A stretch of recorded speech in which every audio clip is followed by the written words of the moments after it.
how are you? I believe that you have been well and your week has been a great blessing. My name is Faith Mikali and I welcome you back again. If you have been following me, please keep on commenting on our comment section. If it's your first time to join us, I want to welcome you and request you to subscribe to this YouTube channel as we continue on the business hour.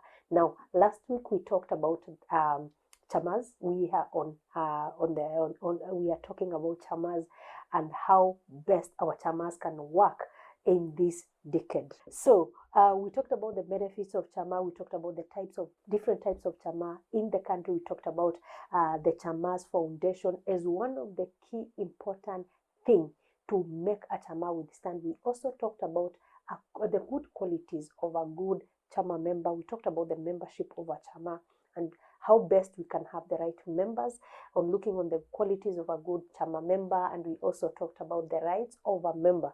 And then today we want to get into another very important issue which will make a chama to stand or to fall. We talked about three things. We talked about the legal framework, we talked about the constitution, a chama having a constitution, or the rules and regulations which govern it, and then we talked about members, the composition of any chama. And today we want to talk about responsible leadership. Is very important thing in leadership. And as they say, a group or a chama with visionary leaders who understand their role and are committed in ensuring the chama succeeds would be the joy and the pride of its members. The role of a committee can be both collective or on an individual level. This is what I want to speak about, collective role of leadership. That is, we've talked about the chairperson, the vice, the treasurer, the secretary, the vice secretary, and the patron or the trustee, the person who oversees the leadership of the chama. They have a collective role in implementing the chama's objectives as laid down in the chama constitution. They don't operate on their own. They don't do things on their own. There is the constitution which has objectives laid down for them to follow and ensure that these objectives are implemented. Number two, collective role is implementing decisions resolved by the chama members in their discussion. When they are discussing objectives, what are the decisions they have resolved about attaining the goals they have set apart to be able to be achieved. So it is the responsibilities, the collective role or responsibility of leaders, all of them as I've measured them, to be able to implement these decisions resolved by the chama members. And then number three, which is very important, they make reasonable decisions on behalf of the chamas.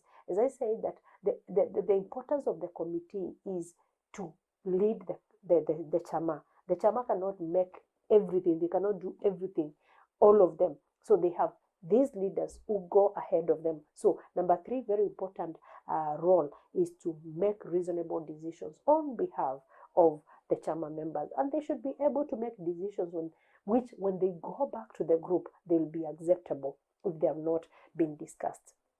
Now that is the collective role.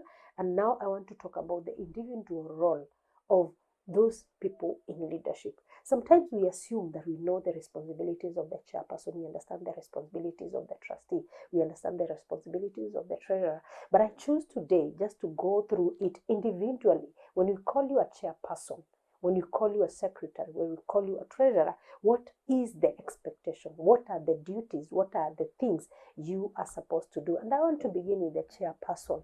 And this is this person, the chairperson is officially elected, an elected group leader.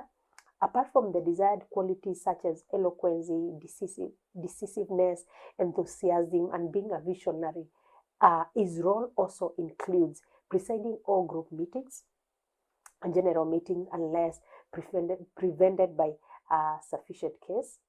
And number two is the spokesman of the committee to the members and is also the official spokesman of the chama with outsiders. So he takes the role as the spokesman. The committee has sat down, they have made decisions, they have deliberated issues about the group, about the chama. Is the one who comes to bring the information to the group members, and also he acts as the spokesman to outsiders. Maybe they are planning to outsource something or do something, and there are people outside the membership of the group. He is the spokesperson. Informs the group members on the progress of the Chama and facilitates also discussions. Is the leader in the discussions of the group and on achievements and challenges which the group is facing, and how best they can be able to focus in about the future. Number three, which is very important for a chairperson, he coordinates and plans the activities of the group and is accountable to the Chama for the same. He coordinates and plans. All the plans, he is the one who coordinates them, and he is accountable. In case of anything, it is the responsibility. The buck stops with the chairman. In case of a failure, in case of a success, as it is collectively to the leadership and to the members, but more, he is the person who should be able to oversee the going on well of the Chama. He ensures that all members adhere to the group rules and regulations. He is the leader. He is the leader in the Chama. When we talk about the vice chairperson, he assumes the duties of the chairman in his absence. Vice chairperson is the one who assists the chairman in some of the duties. In case the chairman is not there, then he's able to take the responsibilities of the chair, and also he assists the chairperson in carrying out his duties. The chairperson can choose to delegate some of the responsibilities he is doing to the chairperson to assist, and then he does other duties as he is assigned by the committee or by the chair. That is the vice chair. We have the secretary. This is another very important person in any Chama. We cannot do a good Chama. We cannot have a good Chama which is in existence, which does not have a secretary. When we talk about a secretary, is a person who must have the ability to write well, be neat and tidy. He is required to be eloquent and tact, especially when keeping secrets. He's somebody who keeps the records of the group. He's the one who deals with the correspondence relating to the group. He keeps all the updated register of the members. He also reads the previous minutes of the group and schedules any other meeting needed apart from the normal meetings. That is the secretary. He is also expected to keep the records of the assets of the Chama. And then he makes a roll call and follow-ups on all the absentees in the group. So when you talk about the vice, he assumes the duties of the secretary in absentia and also assists the secretary in his duties, in his or her duties, and also takes any other duty as assigned by the Chama. That is the secretary and the vice. It's good for you to know the responsibilities of the secretary. And then we talk about the treasurer. The treasurer of the group must be of necessity. He should be a person of high integrity and values. He's one who is supposed to be trustworthy, reliable, neat and tidy, because he keeps the records and he keeps the money for the group. What is his role or our role in the group or in the Chama? He receives, and in case of where we talked about table banking, he disburses funds under the direction of the group of the Chama. He is responsible for proper records of all the monies.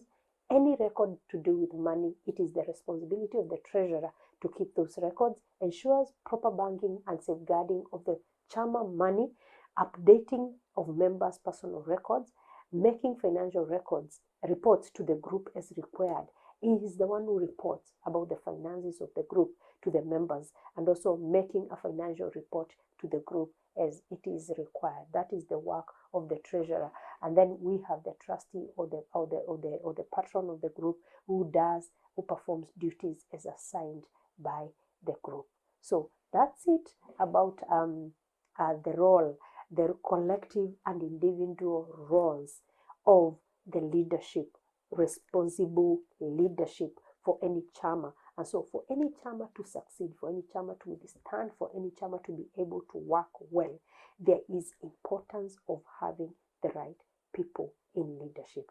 That's it for today. My name is Faith Mikali. Looking forward to see you next time as we talk about the dynamics in Chamas, because Chamas have dynamics, and it's good as you start a Chama for you to know that every Chama to be able to succeed, to get to their goal, to get to where they are going, their stages, their steps, their dynamics, they need to know about and they need to overcome in this journey. Looking forward to see you.